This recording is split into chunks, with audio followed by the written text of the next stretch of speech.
Yo, yo, yo, yo, what's going on? We are back with another installment of the Preaching Collective. And today we are talking about Ruby Bridges.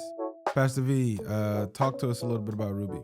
Yeah, let me just say, I mean, this is sort of our last in our series looking at Black Christian women you should know. It's been really good. I think I've just looking more in depth at each of these women and highlighting who they are. Some of them, a lot of them well known, some of them not as well known, but um, how they sort of show us evidence of really important themes of faith and courage, et cetera, has been really good. And I think this last one we're looking at especially exemplifies that. Definitely a well-known figure, Ruby Bridges. Mhm. She was born in 1954, and the thing she's most well known for is in 1960, at 6 years old, she became the first Black child to integrate an all-white elementary school in the South. It was William France Elementary School in New Orleans. Louisiana South. Yes. Nolans. So think about Nolans.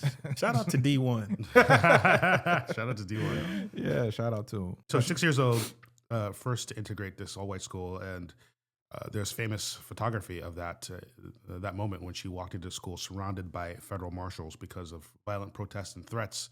And she was 6 years old? Or 6 years old. 6 years old. She's getting just So there's think about that picture. crowds of people yelling at her, screaming at her. Most of the white parents, Racial slurs. Themselves. 6 years old. white parents pulled all their kids from the school, and so she spent that first year as the only student in her class, taught by Barbara Henry, a white teacher. And she, Shout out to Barbara Henry for yeah, for real. Obviously became just an important picture, symbol of the civil rights movement, the fight against segregation in general. Later in life, became a civil rights activist and speaker, founded the Ruby Bridges Foundation to promote tolerance, respect, and education. 2001, received the Presidential Citizens Medal, and still alive today. Dang. So That's crazy. 6 years old. I think you remember stuff. Yeah. And to be in your early 70s now and to have seen, Yeah. like, just imagine the evolution. roller coaster of emotions. Obama gets elected president twice. And it's just like, yo, what world are we living in right now? Yeah. Right. And And for her to be a pioneer in a lot of ways too. no, absolutely. And then 45 and 47. Yeah. You're like, what world are we living in right now? So yeah, I mean, Yeah. she does talk about it, right? So she's done interviews and has a memoir, Through My Eyes, and some of the things that she mentioned was, at 6 years old, she actually didn't understand the hatred. She didn't know why the crowds were angry. For sure. She thought it was part of Mardi Gras, or they're yelling at the U.S. Marshals. That's wild. But then later, I mean, obviously, begin to realize, oh, they're angry at me for me being in the school. So she talks about walking alone every single day, being in a basically totally empty school, how lonely it was being the only student in her classroom. For a year. Yeah, for a year. It did change after that. People sort of looked a little more into this. After the first year, other children started coming back. Some of the open hostility went away, although the people were still very much against segregation. There's still racism in the 60s, right? Yeah. Beginning of the civil rights movement. Would later attend integrated schools. But for that first year, here's one interesting thing I hear. Curious what you guys think about this. She describes not necessarily being afraid, but praying for the people who yelled at her. Her mother asked, like, what was she doing? She said, I'm praying that God would forgive them. They Wow. don't know what they're doing. That sounds familiar. But yeah, it's one of those, like, it almost seems like At 6. She's doing this at 6 years old too, right? like 6 years old. Come on, That's man. crazy. I do find that striking, right? I mean, in terms of, as we sort of talk a little bit about this idea of how do you sort of love your enemy. It's one of the things about the civil rights movement I find the most, I mean, obviously it's appealing, but it's hard for me to hear, right? I mean, it is, Yeah, that's true. you hear some of the things Dr. King would say about Bill Connors, who's, I think he's Alabama sheriff, who was responsible for sending the dogs, fire hose. giving the order to open the fire hoses on crowds, et cetera. And he talks about, hey, what we're doing is to help redeem even a guy like that, to help save someone like that. It's one of the most, interesting, one of the most powerful ethics in Christian tradition. But yeah, I think it's one of the ones, it's interesting. It's there, but I do find it's one of the ones that a lot of people wrestle with. A lot of Christians, almost out of all the ethics, Christians quickly abandon. It seems like, particularly in our day right now, people sort of find ways to sort of say, well, yeah, but we should still hate those people. Right? We're against those people. We don't want to forgive those people. Yeah, I mean, what do you think that is? I mean, what gets you to a point where you can say, I'm Mm. going to pray for these people who hate me and want to see me dead? Yeah, I mean, yeah, that's a really good question.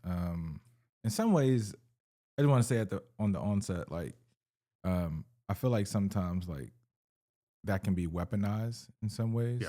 ways. So there is a sense in which like people kind of sweep things under the rug, if you will, and just kind of weaponize the forgiveness of people, which I don't think we should do that. There is some real tension, some real beef, some real issues with different people that we can't automatically just like rush past it. So I just want to say that. Also, though, I just think, man, there's just a special dispense of God's grace that allows for someone to be able to do those types of things, to forgive. It's called enemy love, right? Like, there's something that like God gives to certain people, and I mean, to be very clear, I think as followers of Jesus, we all should have a sense of that. For some people, I think it's a little bit more of a journey before they can probably get to that. Yeah. But I do say that I just think for a 6 year bro, at 6 years old, to have that posture, to have that prayer, that outlook towards the enemy, I just think it's a special dispense of God's grace that most 6 year olds wouldn't have. And I'm not trying to spiritualize it, but I am just trying to say I Yeah. just think I really do believe that though. But I do think there is something to say about what the community was like, such that her coming up by the time she's 6 years old, that's the kind of mindset that she has. Um, and so, yes, I mean, I definitely, 1 Corinthians 12 and in other passages talks about like a measure of faith given to people differently. People have a different measure of faith. And so Yeah. I think that's absolutely true, that there's a good chance Ruby had again, special dispensation of grace. Mhm. But at the same time, I think there is something about the faith that was built in the Black community in that era, such that Ruby is coming around people who are themselves demonstrating a level of faith, a degree of love for enemy, a degree of resilience, a degree of patience, real endurance, like Hebrews 11 type endurance, Hebrews 10 really type of endurance, where again their livelihoods are being taken, disrupted, um, brutalized, you know, vandalized, violated.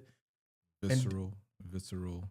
but when you see the pictures of like the public lynchings and the things that would happen, you start to think of like, how did people grow up to become so callous to this kind of behavior, such that a mob would be following a 6-year-old and yelling and throwing things Yeah. at a 6-year-old who's being escorted by federal marshals, right? And they go like, there's something completely wrong with this. She's in the school for a year, Yeah. and when you look at the picture, it's like, it's because these adults are bringing their kids with them. It's a 6 year old, but it's also too what the 6 year old represents. Yes, but again, the fact that, think of the environment of like, people are going to these things where people are being brutalized, and with them, they're bringing their children.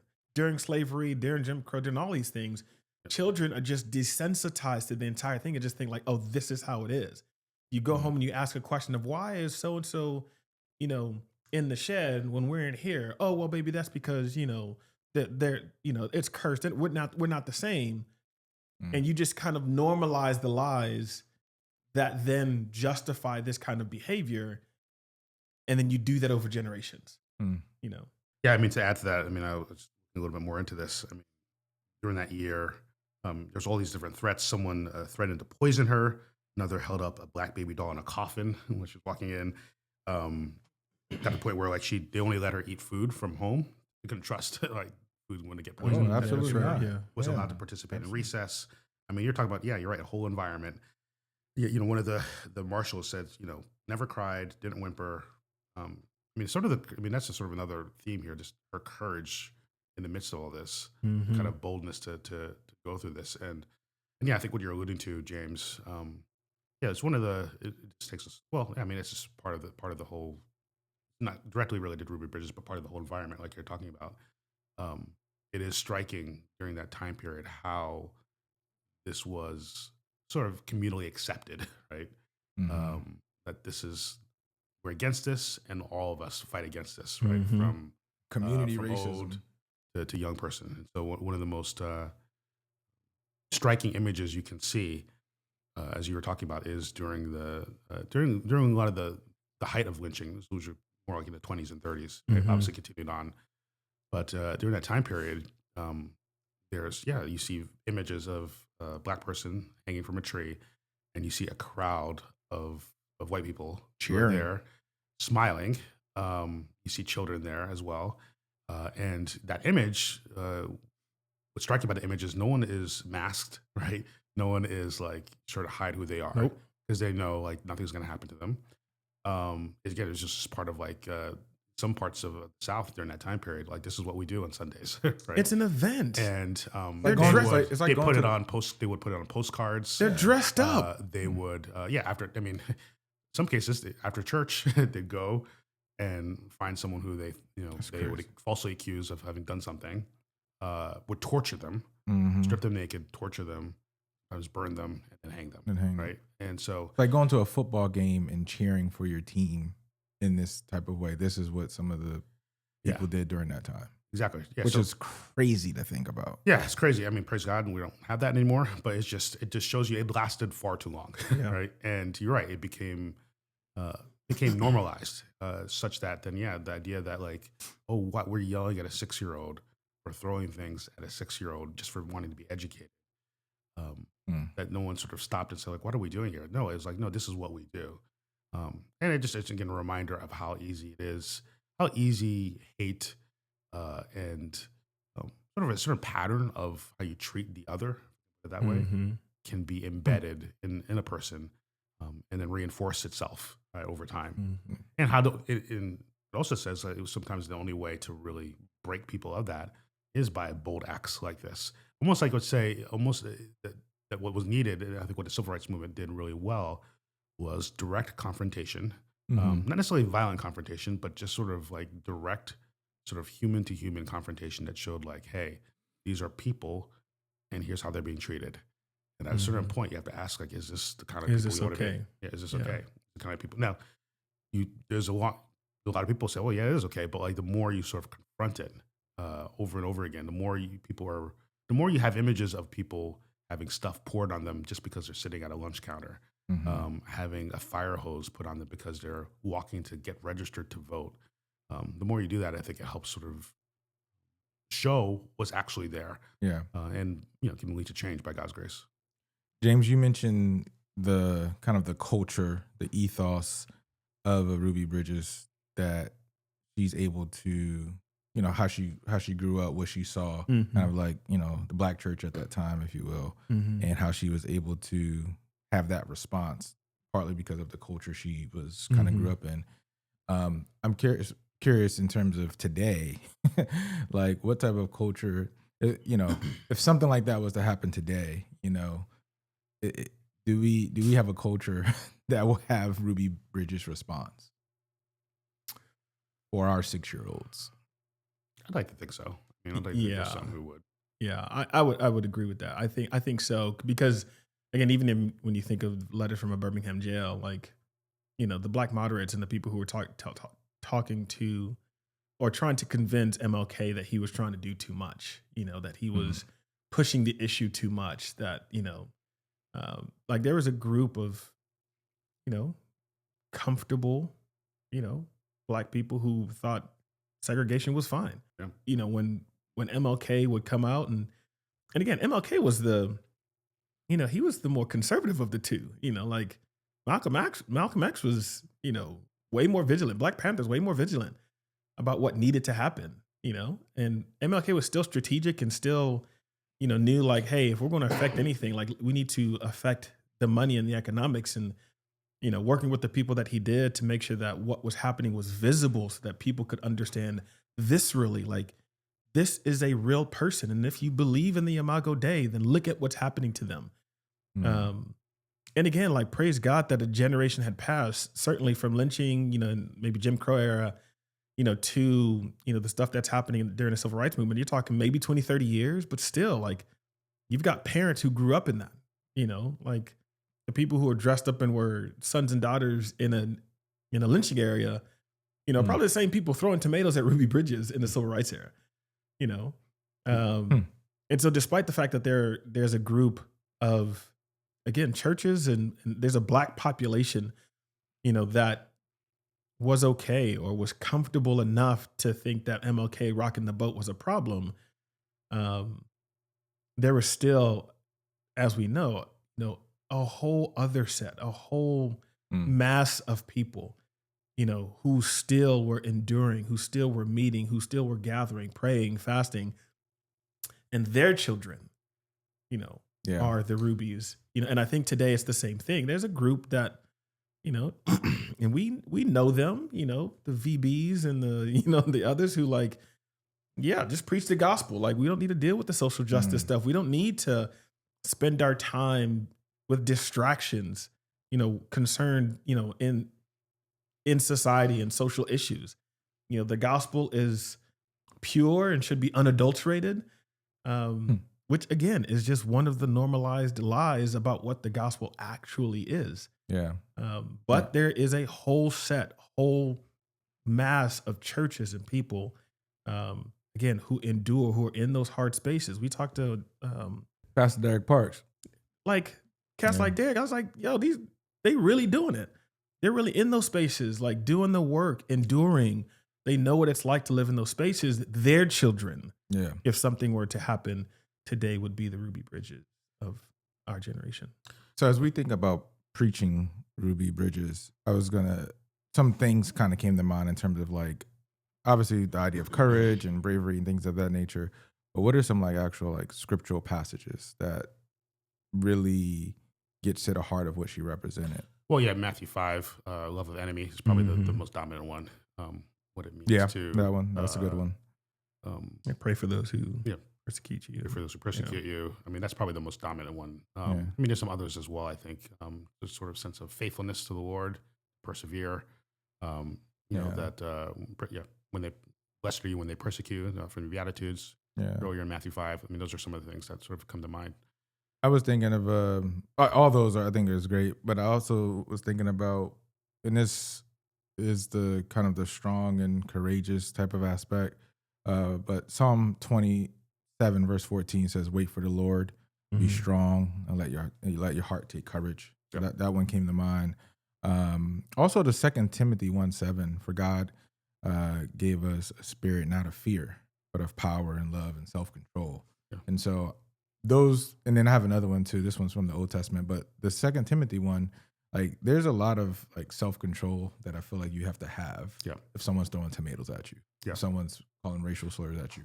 And again, that spirit, we talk about this dispensation of grace that, certain people have, but there's a, the spirit at work in Ruby to have this self-control, this discipline, this non-violent response in the midst of that. And I think that comes from the power of God, but also just the idea too of like, you're going into a very hostile environment.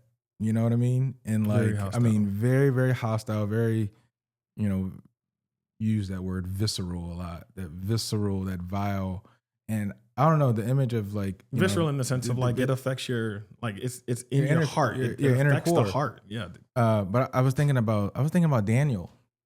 I was just thinking about Daniel and obviously, courage, having courage in the fire in some ways, but like you're going into this like Babylonian, this hostile environment in some ways, but the Lord is with you in the midst of that. And I don't know, that kind of came up. Yeah, I was also thinking there's think about this some more, but kind of the faith of a child, the sort of, she talks about just trusting her parents, just trusting that like, hey, needs to be done, I'm going to do it.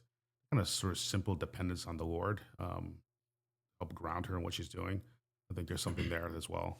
One other quick thing I'll add in the midst of this is just if you sort of cast the net wider, there was effect. Obviously, she's impacted by this directly and what she had to endure. But also the people around her were affected by Hmm. what she was doing. So I'm thinking particularly for family. So her dad lost his job as a gas station attendant. Mm. The grocery store they shopped at wouldn't let them shop there anymore. Her grandparents were sharecroppers. They were turned off their land. So there's a lot sort of effect of that rippled out around her and her family. But then matched with that was people in the community did come around them to help, right? And so some others, a neighbor gave her dad a new job. Some other local people babysat, watched the house of Yeah. protectors, walked behind the federal marshals on the trips to school. So there was that sense of she did this herself, Hmm. but there was community behind her. That there was people who did initially, and then even more came around to support her, encourage her, That's good. and how much that's needed to be courageous, to be bold. Being the times that they are, I think it's really instructive to speak to both of those situations where, you know, a social act, like a social justice, a socially just act is being met with the kind of opposition that it is systemically. Ruby Bridges is like represents, right, a transition in time, right, integration. And because of it, and because of the vile way that people oppose it, it's saying because if I can't get her, I'm going to get her parents, right? Mhm. And to think these are people in churches. And that's sometimes a thing to not forget. Like sometimes we'll look at that and be like, oh man, well, see, that's the difference between us and the world. It's like, no, these were church attending folks. These were just preach the gospel type folks. Mhm. They're there every Sunday, dressing up, smiling at each other, talking about loving your neighbor, and then doing that. And at the same time, that's some church folks. It's not all. There were others who said, again, like, I'm sorry that's the case, right? And sometimes, you got that cousin or that uncle who do the thing that you're like, man, I know we're related, but we ain't the same. I'm so sorry. I'm gonna do something different. And the fact that they would step in and go, yeah, I'm sorry, I'm sorry that they would do that. You can work here, right? And they started to create safe spaces. And I think bringing that up and saying like, hey, there were two kinds of Christians in this period, right? And that's often always been the case. Yeah. God says, go into the promised land. You come back with two reports. There were two types of believers in that situation. Some who thought we could do it, some who thought we can't. You see what I'm saying? Yeah. They didn't wander because they were not in God's will. They wandered because God showed them what they had. He put it right in front of them. They said, no, thank you. Like, okay, that's the choice you want to make. So that's one sense. But when you think about like biblical passages, the thing that came to mind is the Hebrews 10, verse 32. But recall the former days when after you were enlightened, you endured a hard struggle with sufferings, sometimes being publicly exposed to reproach and affliction. That sounds like the entire Black community in that time period. And sometimes being partners with those so treated. Same thing. For you had compassion on those in prison, and you joyfully accepted the plundering of your property, since you knew that yourselves had a better possession and an abiding one. Therefore, do not throw away your confidence, which has a great reward. Talk about Ruby. For you have need of endurance. Again, people going through plundering, public reproach, all of that. For you have need of endurance, so that when you have done the will of God, you may receive what is promised. And I go, That's a good passage. that was Ruby Bridges.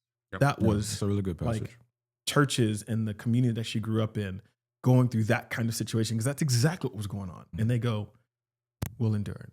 I also think too, in some ways, so because she was born in the same year of the whole Brown versus Board of Education, Mhm. which, for those that may not be familiar, declared segregated school systems unconstitutional. Mhm. And so when you think about almost like a pioneer, this is this Black girl. She was the tip of the spear. She was the tip of the spear.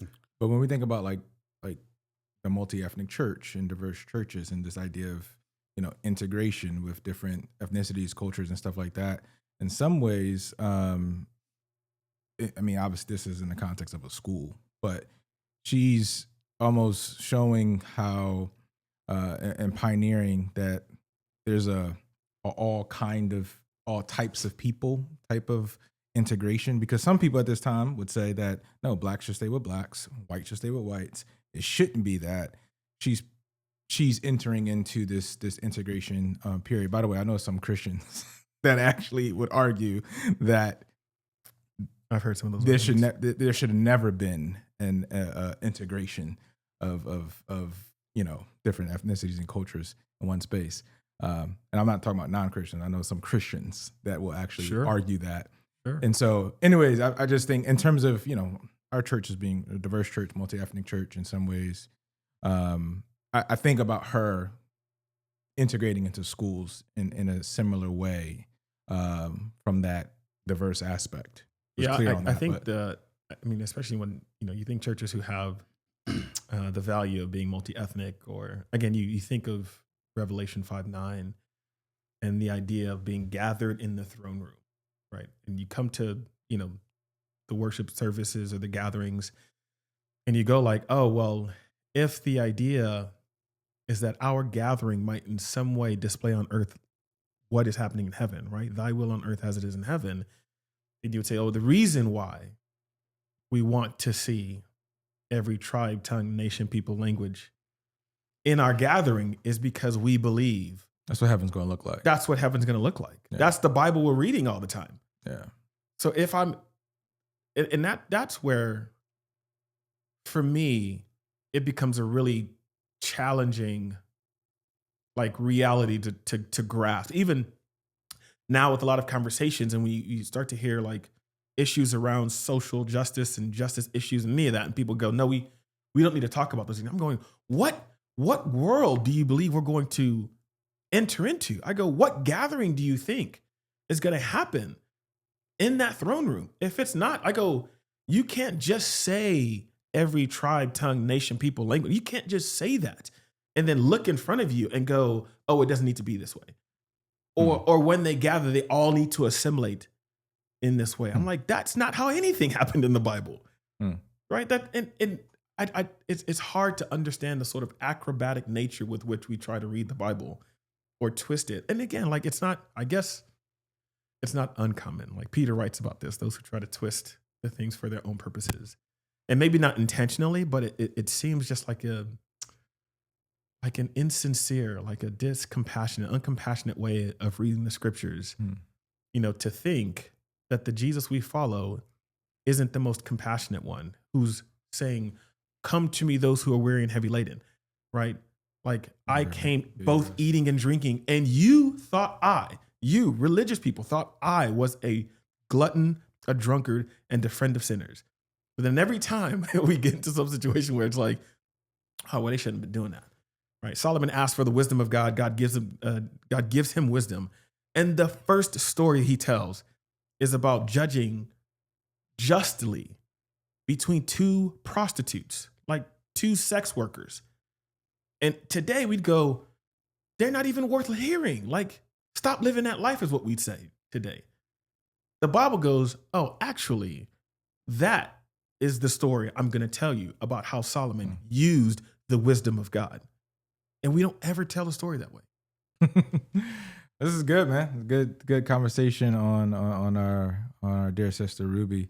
I guess as we kind of wrap up a little bit, any final, I guess, thoughts or concluding remarks in terms of lessons from Ruby's life that we can learn?